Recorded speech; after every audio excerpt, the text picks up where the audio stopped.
शिवे सर्वार्थसाधिके शरण्ये त्र्यम्बके देवी नारायणि नमोऽस्तुते।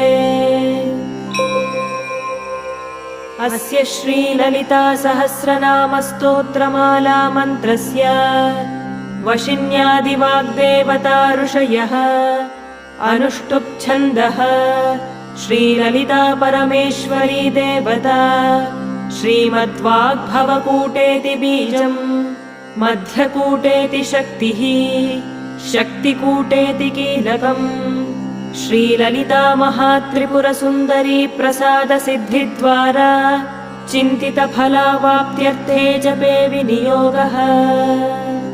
ध्यानम् सिन्दूरारुणविग्रहां त्रिनयनां माणिक्यमौलिस्फुरत्तारा